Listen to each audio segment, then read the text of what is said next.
Hello everyone, welcome to N G coaching and nursing update. आजचा जो आपला topic आहे तो म्हणजेच चाइल्ड हेल्थ नर्सिंग. तर चाइल्ड हेल्थ नर्सिंग म्हणजे काय? चाइल्ड हेल्थ नर्सिंगलाच आपण मराठीत बाल आरोग्य परिचर्या असे म्हणतो. बाल आरोग्य परिचर्या म्हणजे काय? तर बघा, बाल आरोग्य परिचर्या म्हणजे बालकाच्या शारीरिक, मानसिक आणि सामाजिक वाढीसाठी आरोग्य सेवा पुरविणे होय. यात निरोगी आणि आजारी बालकांना आरोग्य सेवा पुरविणे, त्यांच्या वाढीवर लक्ष ठेवणे आणि आजारांना प्रतिबंध करणे यांचा समावेश होतो. बाल आरोग्य परिचर्या ही एक विशेष परिचर्या क्षेत्र आहे ज्यामध्ये अर्भक, बालक आणि किशोरवयीन मुलाची काळजी घेण्यावर लक्ष केंद्रित केले जाते.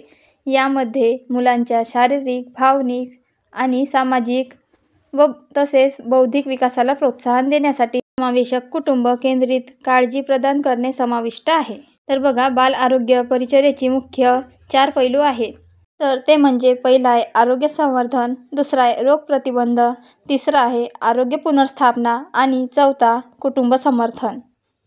ठीक आहे, तर आरोग्य संवर्धनमध्ये आजार टाळणे आणि आरोग्यदायी वर्तनाला प्रोत्साहन देणे याचा समावेश होतो. दुसरा आहे रोग प्रतिबंध. रोग आणि दुखापती टाळण्यासाठी उपाययोजना अंमलात आणणे म्हणजेच रोग प्रतिबंध होय. आपला तिसरा पॉईंट आहे पुनर्स्थापना. पुनर्स्थापना म्हणजे तीव्र किंवा दीर्घकालीन आजार असलेल्या मुलांना काळजी आणि उपचार प्रदान करणे. त्यानंतर चौथा पॉईंट म्हणजे कुटुंब समर्थन. मुलांची काळजी घेण्यासाठी कुटुंबियांना शिक्षित करणे आणि समर्थन देणे म्हणजेच कुटुंब समर्थन होय. तर आता आपण बघूयात बाल आरोग्य परिचर्येची उद्दिष्टे कोणती आहेत. तर बघा, बाल आरोग्य परिचर्येची उद्दिष्ट पहिला आहे रोग प्रतिबंधक, दुसरा आहे निरोगी वाढीला चालना, तिसरा आहे आरोग्य सेवा, चौथा देखभाल आणि शिक्षण, पाचवा आहे वाढीचे मापन, सहावा सामाजिक विकास. तर आपण हे सर्व पॉईंट एक एक बघूयात. पहिला आहे रोग प्रतिबंधक. बालकांना विविध आजारापासून वाचवण्यासाठी प्रतिबंधात्मक उपाययोजना करणे म्हणजेच रोग प्रतिबंध होय. तर आपण रोग प्रतिबंध कसं करू शकतो त्यावर उपाय आहे लसीकरण. वेळेवर लसीकरण करणे हे महत्त्वाचे आहे, कारण लसीकरणामुळे आपण बालकांना विविध संसर्गजन्य रोगांपासून त्यांचा बचाव करू शकतो. त्यानंतर दुसरा उपाय म्हणजे स्वच्छता. मुलांच्या हातांची स्वच्छता राखणे अत्यंत महत्त्वाचे आहे. त्यांना वारंवार हात धुण्याची सवय लावावी. तिसरा उपाय म्हणजे संतुलित आहार. मुलांना पौष्टिक आहार देणे आवश्यक आहे. आहारात फळे, पालेभाज्या, प्रथिने यांचा समावेश असावा.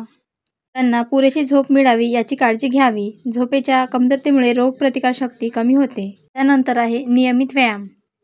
मुलांना व्यायाम आणि खेळण्याची सवय लावावी, यामुळे त्यांची शारीरिक आणि मानसिक वाढ चांगली होते. त्यानंतर आहे स्वच्छ पाणी.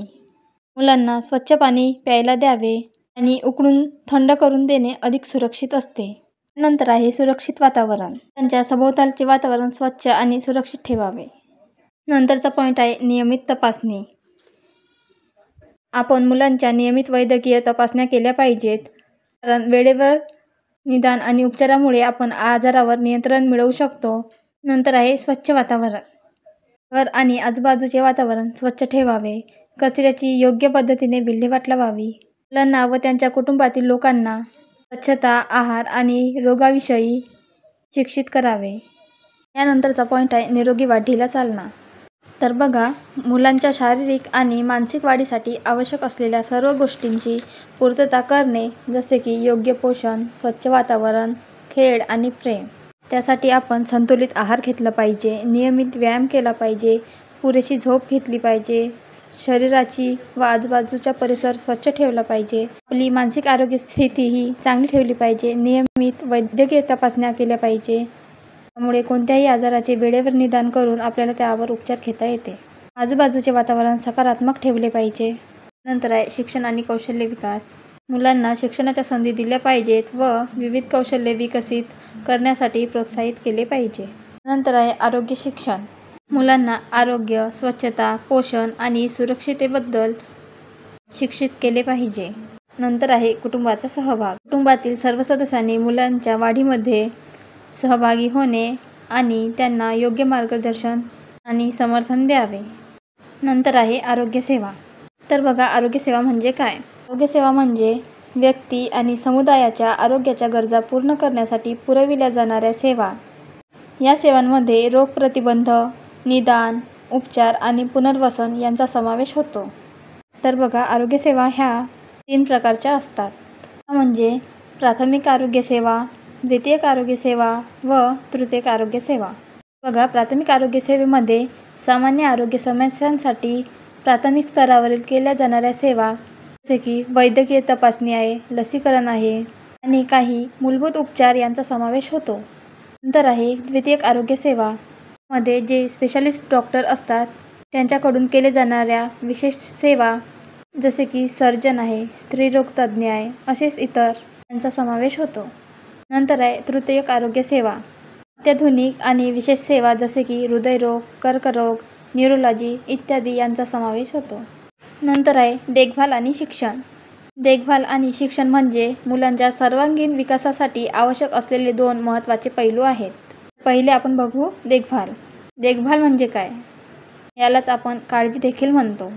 तर देखभाल 3 प्रकारची आहे, ते म्हणजे शारीरिक देखभाल, भावनिक देखभाल आणि सामाजिक देखभाल. शारीरिक देखभाल म्हणजे आरोग्य, पोषण, स्वच्छता आणि सुरक्षिततेची काळजी घेणे होय. भावनिक देखभालमध्ये भावनिक गरजा, प्रेम, समर्थन आणि मार्गदर्शन यासारख्या गोष्टींचा समावेश होतो. तर आहे सामाजिक देखभाल. यामध्ये मुलांना सामाजिक कौशल्य शिकवणे, मित्र बनवण्यास मदत करणे आणि त्यांना प्रोत्साहित करणे होय. नंतर आपण बघू शिक्षण. यामध्ये 3 गोष्टी येतात, म्हणजे औपचारिक शिक्षण, दुसरं आहे अनौपचारिक शिक्षण, तिसरं आहे व्यक्तिमत्व विकास. तर बघा, औपचारिक शिक्षण यामध्ये शाळा आणि शैक्षणिक संस्थांमध्ये मिळणारे शिक्षण होय.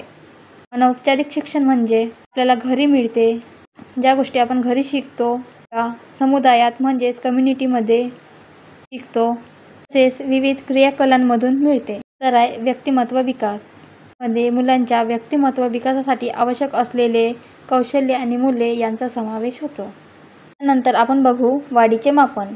वाढीचे मापन म्हणजे मुलांच्या शारीरिक वाढीचे निरीक्षण आणि मूल्यांकन करण्यासाठी प्रक्रिया होय. यामध्ये मुलांच्या वाढीच्या विविध पैलूचा समावेश होतो, जसे की उंचीचे मापन करून त्यांच्या वाढीचा दर तपासला जातो. नंतर आहे वजन. मुलांच्या वजनाचे मापन करून त्यांच्या पौष्टिक स्थितीचे मूल्यांकन केले जाते. नंतर आहे मस्तक परिघा. बाळाच्या मस्तक परिघाचे मापन करून त्यांच्या मेंदूच्या वाढीचे मूल्यांकन केले जाते. वाढीचे मापन कसे केले जाते?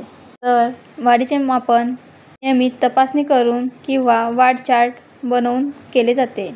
मुलांच्या नियमित वैद्यकीय तपासण्या करून वाढीचे मापन केले जाते व मुलांच्या वाढीचे मापन वाढ चार्टवर नोंदवले जाते. त्यामुळे वाढीचा दर आणि प्रवृत्ती समजते.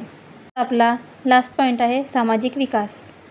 सामाजिक विकास म्हणजे मुलांच्या सामाजिक कौशल्यांचा विकास आणि त्यांच्या समाजातील परस्पर संवादाची क्षमता. यामध्ये खालील गोष्टींचा समावेश होतो. पहिला आहे सामाजिक परस्पर संवाद.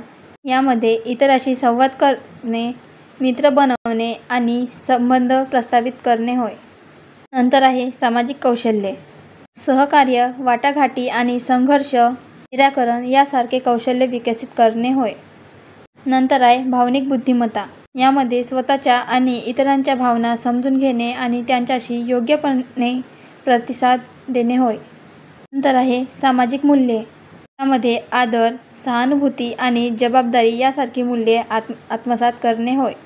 तर आजचा व्हिडिओ आपण इथेच समाप्त करूया. धन्यवाद.